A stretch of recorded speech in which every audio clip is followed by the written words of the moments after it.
Hello all, welcome to this video. बहुत बहुत स्वागत है आपका इस वीडियो में, जहां पर हम डिस्कस करेंगे top MCQs from the daily current affair. आज के इस लेक्चर में हम हमारे Himachal Pradesh administrative service examination के लिए, एचपी अलाइड सर्विसेज के लिए और एचपी नायब तहसीलदार के एग्जाम के लिए जो करंट अफेयर सेक्शन है वो कवर करेंगे। ठीक है, तो आज के इस वीडियो में हम 16 और 17 दिसंबर 2021 के जो इंपॉर्टेंट न्यूज हैं उनको एमसीक्यूज की मदद से कवर करने वाले हैं। देखिए दोस्तों, करंट अफेयर एक बहुत ही इंपॉर्टेंट सेक्शन है आपके एग्जामिनेशन के लिए। अगर मैं बात करूं आपके प्रीलिम्स एग्जामिनेशन का, तो वहां पर भी लगभग 20 से 30 क्वेश्चन आपके पूछे जाते हैं from the current affair section HPS में। और नायब तहसीलदार में तो एक बहुत ज्यादा पोर्शन करंट अफेयर का कवर होता है। Same is the case with allied. तो करंट अफेयर आपको बहुत अच्छे से प्रिपेयर करना है दोस्तों। याद रखिए कि करंट अफेयर्स आपको सिलेक्ट करवाने में काफी मदद करने वाले हैं। तो शुरुआत करते हैं आज के लेक्चर की। अगर आप लोगों ने अभी तक YouTube चैनल सब्सक्राइब नहीं किया है तो please do subscribe to our YouTube channel and also join our Telegram channel. Telegram channel का जो लिंक है वो आपको नीचे डिस्क्रिप्शन बॉक्स में मिल जाएगा। टेलीग्राम चैनल पर हम अपने सेशंस की जो पीडीएफ है वो भी शेयर करते हैं, आप डाउनलोड कर सकते हैं और उनको अपनी प्रिपरेशन में यूज कर सकते हैं। तो देखिए, सबसे पहले हम बात करेंगे हमारे होमवर्क क्वेश्चन की। मैंने आप लोगों के लिए तो होमवर्क रखा था कि recently Asian Development Bank has approved a grant to Himachal Pradesh Himachal Pradesh to improve its tourism infrastructure. How much grant has been approved by the bank. जो आपका Manila based Asian Development Bank है, इसने हिमाचल प्रदेश के लिए एक पर्टिकुलर ग्रांट इन्होंने बोले कि हम देंगे। तो कितने ग्रांट इन्होंने बोली है ये आपको बताना था अपने आंसर में, और ये न्यूज हमने ऑलरेडी कवर भी कर ली थी। तो इस क्वेश्चन का जो राइट आंसर है वो है ऑप्शन डी। और जिस भी बच्चे ने सही आंसर दिया है, I would like to thank that particular person. और उसके साथ साथ मैं आशा करता हूं कि जो आज का होमवर्क है वो भी आप पार्टिसिपेट करेंगे उसमें भी। ठीक है, तो ये एक न्यूज थी, हमने ऑलरेडी कवर कर रखी है। वीडियो लिंक भी मैं आपको दे रहा हूं कि the Asian Development Bank had approved a project worth ₹2095 crore to improve the tourism infrastructure in the state. ठीक है, तो हिमाचल प्रदेश में जो टूरिज्म इंफ्रास्ट्रक्चर है उसको इंप्रूव करने के लिए, उसकी क्वालिटी और बेहतर बनाने के लिए एडीबी एशियन डेवलपमेंट बैंक हमें हेल्प कर रहा है। देखिए, आप लोगों के लिए एक होमवर्क है, यहाँ पर एक छोटा सा होमवर्क जो आपको अभी कमेंट सेक्शन में मुझे बताना है कि जो एशियन डेवलपमेंट बैंक है इसका हेडक्वार्टर कहां पर है। ठीक है, आगे बढ़ते हैं। अब बात करते हैं आज के पहले क्वेश्चन की। क्वेश्चन है from the topic from the tag places, region, people and communities in news. देखिए, टैग हम आपको क्यों बता रहे हैं, क्योंकि हर करंट अफेयर आपको किसी पर्टिकुलर कैटेगरी में आता है, और अगर वो कैटेगरी आप आइडेंटिफाई कर पा रहे हो तो आप एग्जाम के लिए अच्छे से प्रिपेयर कर रहे हो। तो एग्जाम में एक पर्टिकुलर सेक्शन है, कुछ टाइप ऑफ क्वेश्चन हैं जो आपके टैग से आते हैं, जैसे which among the following from India is recently 2021 में had added to the UNESCO list of intangible cultural heritage. कि इनमें से कौन सा यूनेस्को की जो लिस्ट है इंटेंजिबल कल्चरल हेरिटेज की, उसमें शामिल किया गया है from India in the year 2021। एक लेटेस्ट न्यूज है, आपको आंसर पता होना चाहिए। अगर आंसर नहीं पता है तो I would like to tell you कि इसका राइट आंसर है दुर्गा पूजा। ठीक है, दुर्गा पूजा को रिसेंटली इंक्लूड किया गया है, it is from West Bengal, जिनको ऐड किया गया है into the UNESCO list of intangible cultural heritage. ठीक है, तो क्वेश्चन क्या है कि Durga Puja in Calcutta is one of the largest cultural carnival and street festival of the country and it is now UNESCO intangible cultural heritage.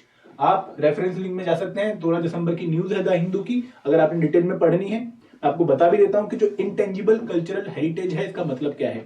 देखिए, जो भी हमारी कल्चरल हेरिटेज है जो हमें पास्ट से इनहेरिट हुई है, वो या तो in the form of tangible heritage है। टेंजिबल का मतलब क्या है कि वो चीज जो आपकी एक पर्टिकुलर फॉर्म में है, जिसकी हम जैसे मॉन्यूमेंट्स की बात करें, आर्किटेक्चर्स की बात करें, तो ये हमारी टेंजिबल हेरिटेज है। इसके साथ साथ कुछ हेरिटेज ऐसी हैं जो प्रैक्टिसेस की फॉर्म में है, वर्ड ऑफ माउथ की फॉर्म में है। फॉर एग्जांपल, एक जनरेशन से दूसरे जनरेशन में एक पर्टिकुलर डांस फॉर्म आपकी कैरी हो रही है, तो कोई जो डांस है उसको आप ऐसा नहीं कि आपको एक पर्टिकुलर बिल्डिंग की फॉर्म में देख लें, एक पर्टिकुलर मूवेबल प्रॉपर्टी की फॉर्म में देख लें, ऐसा नहीं है। वो एक तरह की इंटेंजिबल हेरिटेज है जो एक जनरेशन से दूसरी जनरेशन में पास ऑन हो रही है। तो जो यूनेस्को है ये दो तरह की लिस्ट आपकी पब्लिश करता है, एक होती है टेंजिबल हेरिटेज, जैसे इंडिया का ताजमहल है उसमें, ठीक है, और दूसरी होती है इंटेंजिबल हेरिटेज, जैसे प्रैक्टिसेस, डांस, म्यूजिक। तो यहां पर भी इंडिया की बहुत सारी चीजें इंक्लूडेड हैं। तो रिसेंटली दुर्गा पूजा को इंक्लूड किया गया है into the UNESCO intangible list of heritage. ठीक है, ऑलरेडी इसमें कुंभ मेला इंक्लूडेड है।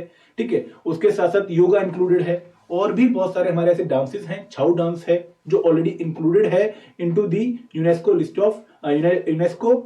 Of intangible heritage. आपको मुझे बताना है कमेंट सेक्शन में अगेन कि क्या हिमाचल प्रदेश से भी कोई एक पर्टिकुलर इंटेंजिबल हेरिटेज है जो आपकी इंक्लूडेड है इनटू द यूनेस्को लिस्ट। ठीक है, आगे बढ़ते हैं, नेक्स्ट न्यूज की बात करते हैं। ये है again from the topic places region people and communities in news from the geography section. देखिए टॉपिक आपका ये बहुत इंपॉर्टेंट है क्योंकि बहुत बार स्टेट के बारे में क्वेश्चन पूछा गया आपके हिमाचल के एग्जामिनेशंस में। तो क्वेश्चन क्या कि which among the following states connect the Red Sea with the Gulf of Aden. जो हमारा रेड सी है जो बेसिकली कनेक्ट करता है मेडिटेरेनियन ओशन, मेडिटेरेनियन सी को विद द इंडियन ओशन। आपको बताना है कि इसमें कौन सी स्ट्रेट ऐसी है जो ज्वाइन करती है रेड सी को with the Gulf of Aden. आपको चार ऑप्शन दिए गए हैं, Malacca strait, Yucatan strait, Bab el Mandeb state या फिर नन ऑफ द अबव। देखिए स्टेट बेसिकली होता क्या है कि एक नैरो पैसेज ऑफ वाटर जो डिवाइड करता है दो लैंड मासेस को, एक नैरो पैसेज। तो यहां पर आपको बताना है कि कौन सा ऐसा स्ट्रेट है जो बेसिकली ज्वाइन कर रहा है दो वाटर बॉडीज को, कौन सी, रेड सी को with the Gulf of Aiden. ठीक है, अब यहां पर आपका आंसर आपको नहीं पता है तो आपने शायद एक पर्टिकुलर न्यूज को थोड़ा रिसर्च करके नहीं पढ़ा है। देखिए न्यूज बताने से पहले आपको बता दूं इसका राइट आंसर है सी, बेबल मंडेव स्टेट। लेकिन न्यूज क्या थी बेसिकली कि जो यूएस नेवी है इसने एक लेजर वेपन को टेस्ट किया है, कहां पर, in the Gulf of Aden. USS Portland, एक US navy ship test fired the system against the floating target in the Gulf of Aden. तो गल्फ ऑफ एडन यहां पर मेंशन है। तो यहां से अगर आपको कोई न्यूज नहीं मिले तो आपको एक बार गूगल पे जाके, विकिपीडिया पे जाके गल्फ ऑफ एडन सर्च करना चाहिए था ताकि आप इसके रिगार्डिंग मैप लोकेशन देख पाए और इसके कंटेक्स्ट में कोई और इंपॉर्टेंट चीज है जो आप नोट कर सकते हैं। तो जब भी आप न्यूज़पेपर पढ़ें एक प्लेन रीडिंग करनी जरूरी है, लेकिन प्लेन रीडिंग के साथ साथ आपको हल्का सा इनोवेटिव माइंड रखना पड़ेगा। आपको देखना पड़ेगा कि क्या इस न्यूज से मैं कोई और न्यूज बना पाऊंगा। ठीक है, तो यहां पर गल्फ ऑफ एडन में यूएस नेवी ने एक पर्टिकुलर जो टारगेट है, फ्लोटिंग टारगेट, ऐसा टारगेट जो मूव कर रहा है उसको अटैक करने के लिए एक लेजर वेपन को यूज किया है। ये न्यूज इतनी में खत्म हो गई, लेकिन हमारे लिए यहाँ पर गल्फ ऑफ एडन इंपॉर्टेंट हो गया। तो हमने आप लोगों को क्वेश्चन फ्रेम किया कि गल्फ ऑफ एडन को रेड सी से कौन सी स्टेट ज्वाइन करती है, और उस स्टेट का नाम है बेबल मंडेव स्टेट, जिसको बोला जाता है गेट ऑफ टीयर्स, एक ऐसा गेट जो आपको आंसू दिलवाएगा आगे। बेसिकली होता क्या था कि पुराने जमाने में ये एक बहुत इंपॉर्टेंट ट्रेड रूट है बेसिकली, रेड सी से इंडियन ओशन में आने का, इंडियन ओशन से आपका जो ईस्ट एशिया है वहां पे जाने का। तो इस पर्टिकुलर एरिया में जब आप रेड सी से एंटर करते हो इंडियन ओशन में, तो यहाँ पर सोमालियन पायरेट्स, येमेन के बहुत सारे हाउदी रेबल्स वगैरह, ये बहुत ऐसे एक ट्राइब्स वगैरह थे जो अटैक करते थे सी के ट्रेडर्स को, और उनका जो सामान था उनको लूट लेते थे। तो उस लूटने की वजह से लोगों को दुख होता था, आंसू आते थे क्योंकि उनकी चोरी होगी बेसिकली। तो यहाँ पर इस वजह से बेबल मंडेव, जिसका अरेबिक वर्ड है गेट ऑफ टीयर्स, एक बहुत ही पॉपुलर स्टेट बन जाती है। ठीक है, तो आपको अगेन दोस्तों न्यूज में देखना है कि कौन सी स्टेट न्यूज में है, आपको उसकी लोकेशन पक्का चेक करनी है, कौन सी दो वाटर बॉडीज को वो ज्वाइन कर रही है, कौन से दो लैंडमार्क को वो अलग कर रही है। एक और वर्ड है, आपको मुझे एक और वर्ड बताना है, इस्थमस, उसका मुझे मीनिंग बताना है कमेंट सेक्शन में कि what we mean by the term isthmus. ठीक है, स्टेट के अपोजिट वो टर्म मानी जाती है, और आई होप कि आप में से काफी बच्चों को पता होगी। आगे बढ़ते हैं, नेक्स्ट क्वेश्चन देखते हैं। टर्म्स इन न्यूज का क्वेश्चन है from the government scheme part. The chips to startups program launched recently is related to telecom sector, agriculture sector, pharmaceutical sector या फिर सेमीकंडक्टर सेक्टर। कि जो चिप्स टू स्टार्टअप प्रोग्राम है ये किस particular field से रिलेट करता है? क्या ये टेलीकॉम सेक्टर से रिलेटेड है? क्या ये एग्रीकल्चर या फूड प्रोसेसिंग सेक्टर से रिलेटेड है?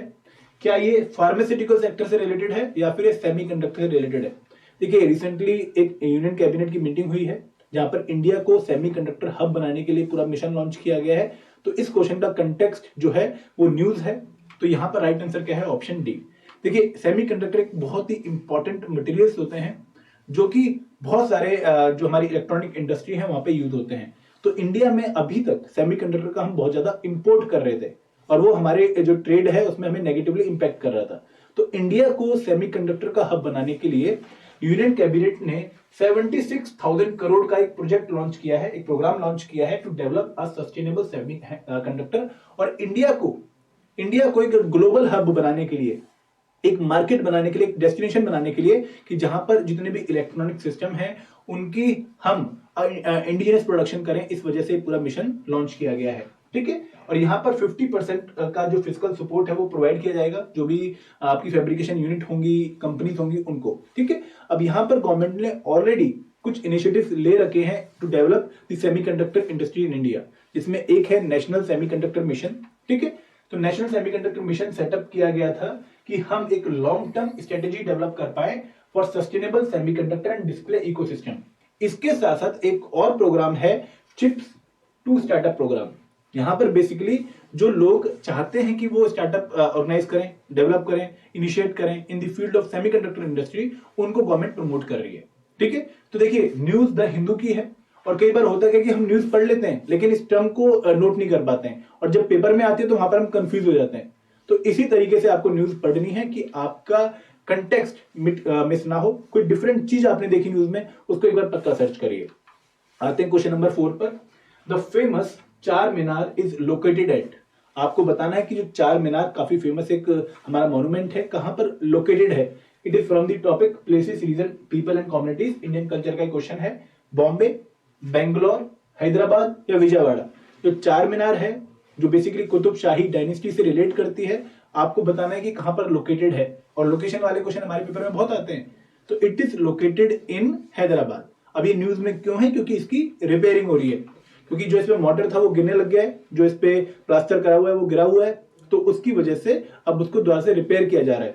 चार मीनार आज get a coat of peach, मतलब उस पर एक नया कोटिंग की जा रही है। तो ये लगभग 430 साल पुराना मॉन्यूमेंट है जो कि कुतुब शाही डायनेस्टी से रिलेट करता है, और 1591 में इसको बनाया था मोहम्मद कुली कुतुब शाह ने। तो आपको ये भी याद रखना है कि चार मीनार किसने बनाया था और कौन सी डायनेस्टी उस पर्टिकुलर पर्सन से रिलेट करती है, ठीक है। आगे बढ़ते हैं, क्वेश्चन नंबर 5 देखते हैं। Who among the following was the Prime Minister of India during 1971 Liberation War? आप लोगों को पता होगा कि 50 साल हो चुके हैं बांग्लादेश की लिबरेशन वॉर को, एक ऐसी वॉर जहां पर पाकिस्तान से अलग होकर बांग्लादेश एक नई कंट्री बनता है, ठीक है। और इंडिया ने भी उसमें एक बहुत इफेक्टिव रोल प्ले किया था। तो आपको बताना है कि जिस टाइम पर बांग्लादेश की लिबरेशन वॉर हुई उस टाइम पर भारत के प्रधानमंत्री कौन थे या कौन थी। देखिए इंपॉर्टेंट क्वेश्चन है, पेपर में पूछा जा सकता है। प्रेसिडेंट के बारे में पता होना चाहिए, इंपॉर्टेंट जर्नल जो है इस पर्टिकुलर वॉर में उनके बारे में पता होना चाहिए। तो राइट आंसर है वो है हमारी इंदिरा गांधी जी, ठीक है। तो यहाँ पर 50 ईयर्स सेलिब्रेशन हुई है, यहाँ पर प्रधानमंत्री और राष्ट्रपति जी ने बोला है कि it change the ideological map of south Asia. और यहाँ पर इंदिरा गांधी ने जो बहुत मजबूत रोल प्ले किया था उसकी हमेशा सराहना होती है। आगे बढ़ते हैं, अब आपके लिए एक होमवर्क क्वेश्चन है। आई होप कि आप लोगों को जितने होमवर्क क्वेश्चन मैंने दिए आपको याद हों, और उसके अलावा आपको इस क्वेश्चन का भी आंसर मुझे देना है। Which of the following countries was recently impacted by the typhoon Rai? काफी हैवी इंपैक्ट किया है टाइफून राय ने इस कंट्री में। आपको बताना है कि वो कंट्री कौन सी है, इंडोनेशिया, फिलीपींस, चाइना या United state of America. Comment section में जाइए, तुरंत अपना आंसर मुझे यहाँ पर बताइए, ठीक है। This is all from my side friends, thank you very much. जय हिंद, जय भारत।